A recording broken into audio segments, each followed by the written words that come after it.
Want to legally pay your kids up to $15,000 tax free while teaching them work ethic? I've been getting tons of questions lately about hiring children and family businesses. And honestly, there's so much false information on social media right now. I'm also seeing companies do this completely wrong, which can get you in serious trouble with the IRS. There are specific age restrictions, wage requirements, and tax rules you absolutely must follow. When done correctly, hiring your kids can be amazing. They learn skills, you get help, and there are real tax benefits. But don't follow random social media advice, do it right. So, in this video, I'm going to walk through a couple slides telling you exactly what you need to do. And at the end of the video, I'm going to show you a tax return of a child to kind of show you how this tax free benefit works. If you have any questions, leave them in the comments below. Thanks. All right, so I got 7 slides I'm going to walk you through. The first one here, just the key benefits of hiring your kids. So, tax free income for kids. We hear this a lot. The business itself, right? So, you got a family business. The business itself gets to take the tax deduction on the amount that's paid to the kids, right? We hear about that. There's no FICA taxes. We hear about that. But what we don't hear about is this fourth benefit, is the Roth IRA contribution.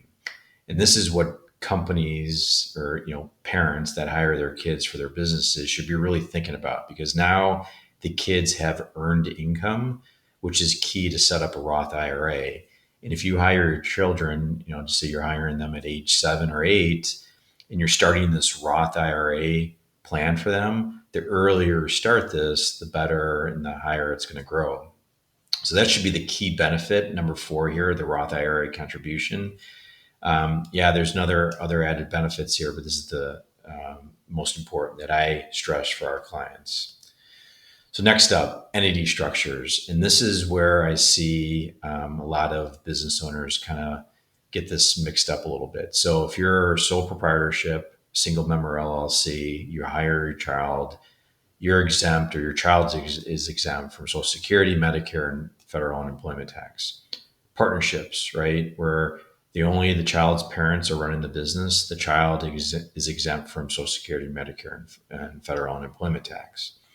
But S corps, C corps, but mainly S corps here, because there's a lot more S corps I'm seeing. They're not adding in Social Security, Medicare, and federal unemployment tax, and they're treating this as they're operating this as a sole proprietorship or a partnership.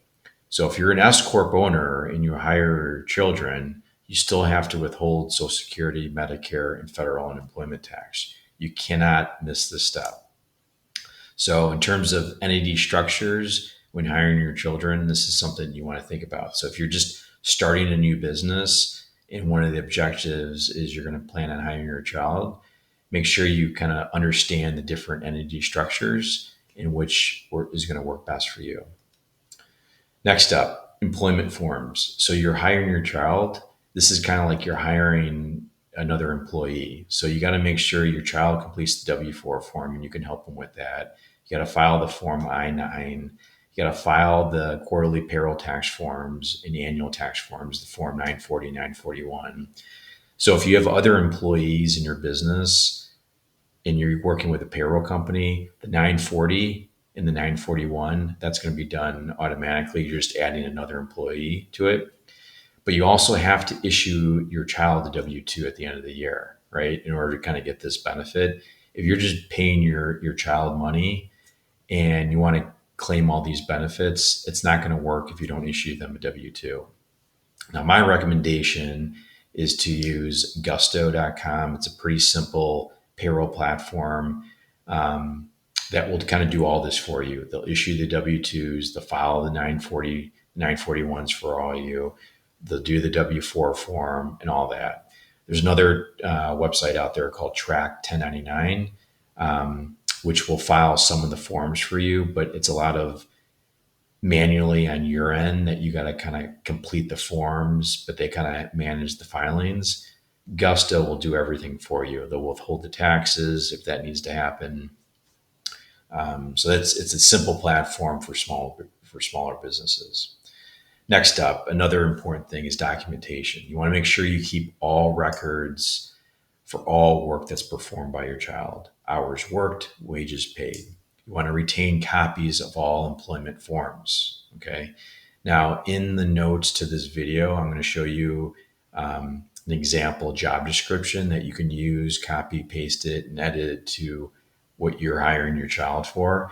But you have to, and I keep on going back to this, you're hiring your child. Yes, there's tax benefits, but you have to treat your child as a regular employee, right? So yeah, there's tax benefits and all, but there's still the documentation component that you need to follow. It's really, really important. Next up, reasonable compensation. So you want to pay your child a reasonable compensation for work performed. And we'll talk about this when I show you the example tax return. But online, social media, they'll say, "Oh, you can pay your kid $14,000. You don't have to pay tax." Okay, if you're hiring your 7-year-old and you're paying them $14,000, and you break that down by how many hours they actually work, can you support that? Right? Are they doing work that's age appropriate? Right? And you want to compare to other non-family employees, right? So if you're going to be paying your kid $500 an hour for work that's being done by another employee, and you're paying that other employee $30 an hour, that's not going to kind of work if you ever get audited by the IRS. And by the way, the IRS is kind of focus on this because there's been a lot of push toward this hire your employees. So you want to make sure you get everything kind of documented and supported appropriately. And in the last bullet point here, child must actually perform the work. That's key, right? A lot of people kind of just say, "Oh yeah, we hired our child in the family business. We're going to pay them, 10 grand," but the child doesn't do any work, so that's not going to work either. And then at what age? So this is another question I get a lot. So there's 2 IRS court cases. There's actually more, but I put 2 court cases here where it supports paying children as young as 7. So I get a question a lot. "Hey, I got a 5-year-old, I got a 6-year-old, I got a 2-year-old, I got a 3-year-old. Can we pay them?" Now you got to start asking yourself, what is a 2-year-old? What is a 3-year-old going to be doing in the business, right? You've been hearing about, oh, they're going to be modeling for the business. Well, here are 2 court cases where the IRS and the court supported a family business paying their kids as young as age 7. So I just put that out there, and you can kind of do what you want to do with it. But and in the court cases, the court said the children's were necessary for the operation. Children's were paid reasonable compensation. There was some scrutiny between the relationship of the services performed by the child and family chores, but there was enough documentation that the company had to support that these services that the children were performing related to the business and they were not family chores. And then finally, payroll taxes. And again, you're going to see this in this example here with the tax return. So if you're paying your child and they're under the age of 18, wages are exempt from Social Security, Medicare, which is FICA, and federal unemployment tax. Now, if your child is ages between 18 and 21, they're subject to Social Security and Medicare for services that are performed in the family business, and you still need to withhold state taxes. So we've been talking a lot about federal unemployment tax. There's still the state tax, which is still a pretty small component, but you need to factor that in. So that's it with the slides. Now I'm going to show you a tax return of a child so you can see how all this works and why this child is not going to be paying tax.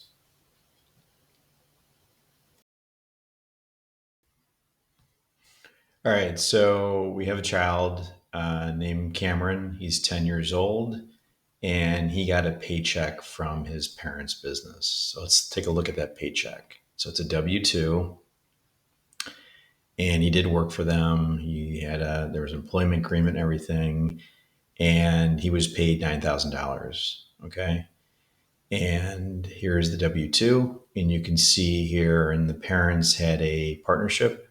They were both involved in the business. So you can see here, there's no federal tax withheld on this $9,000. Okay. There's no Social Security. There's no Medicare wages, right? The FICA. So there's 0 of that being withheld. And then for Illinois, there was a withholding of $446. So you got to make sure, and that's another reason why you want to work with a payroll company. Um, but we talked about federal a lot. That's the federal side, but there's always a state component. So in this case, um, there was $446 that was paid to the state of Illinois. So excluding that, Cameron received $9,000. Okay. So now what Cameron's parents can kind of help him do is put this into a Roth IRA. Not all of it, of course, because there's an annual limit, but it could start using that for the Roth IRA. It could be used for, Cameron's schooling, right? It could be used for a lot of different things, but here's what the W-2 is going to look like. Now let's go back to page 1 of Cameron's 1040. So we have Cameron. Here's the $9,000 that he received. And you're probably wondering, wait a minute, how doesn't he not owe any tax on that? Well, remember the standard deduction. Okay, so this is a 2024 tax return. The 2025 is not out yet. And the standard deduction for those that are filing single is $14,600. So Cameron could have been paid up to $14,600 and not pay any tax to on the federal side here.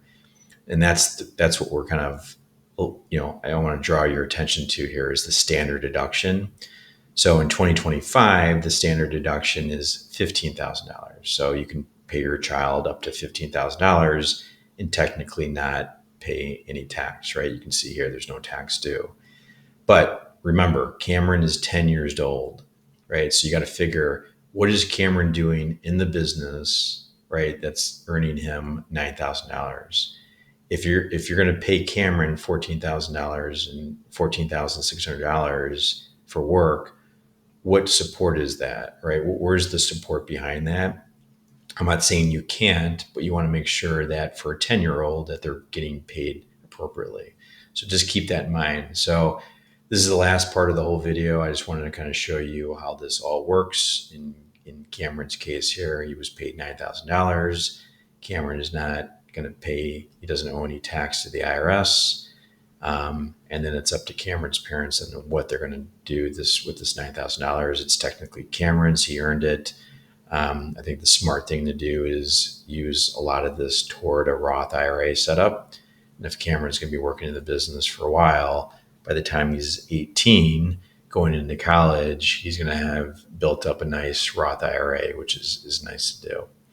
So if you have any questions, leave them in the comments below.